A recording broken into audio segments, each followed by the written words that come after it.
বন্ধুরা, ইশরাকের fan follower, একটা দলের ছোট থেকে বড় সবাই ক্ষমতার জন্য এত পরিমাণে পাগল হয়েছে বলার বাহিরে। ইশরাক আসিফের পিছনে এমন পরিমাণে লাগছে যে নগর ভবনে কেন ঢুকতে দেওয়া হলো না, নগর ভবনে কেন যাইতে দিল না, কেন নগর পিতা তার ঘোষণা করলো না, এই কারণে আসিফের পিছনে এত পরিমাণে লাগছে যে একটা উপদেষ্টা যদি 1 লক্ষ টাকা বেতন পায়, সেই উপদেষ্টা 5 স্টারে যায় না, ওয়েস্টার্নে যায়, তার তো আপনার কোনো দরকার নাই নাকি? এখন বিএনপির এই পোলাপাইনেরা তিনি ওয়েস্টার্নে গেছে, দেখলাম যে আন্দারিনুর রহমান পার্থ পর্যন্ত এটা শেয়ার করছে যে আগে খাইতো ক্যান্টিনে, এখন খায় ওয়েস্টার্নে। আচ্ছা, আমার কাছে যদি 1 লাখ টাকা প্রতি মাসে স্যালারি আসে, আমি ওয়েস্টার্নে খাই না কোথায় খাই এটা আমার ব্যক্তিগত ব্যাপার। আমি কি ওয়েস্টার্নে খাইতে পারবো না? আমি যদি উপদেষ্টা হই, আমি কি ওয়েস্টার্নে খাইতে পারবো না?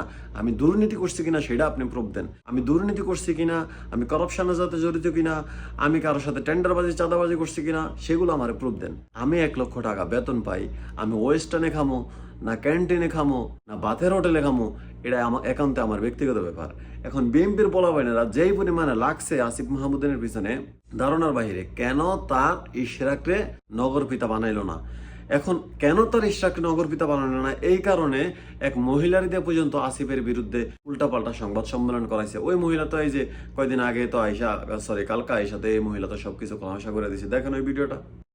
এই ঘটনাগুলো দেখলেন, অ্যারেস্ট হওয়ার আগের দিন তাকে এভাবে করে বন্দি করে রেখে তারপরে ভিডিও যে রেকর্ডটা করে আজকে এসে ছাড়তেছে এতদিন পরে। হ্যাঁ, এগুলোর উদ্দেশ্য কি? এগুলোতে কার লাভ হইতে পারে?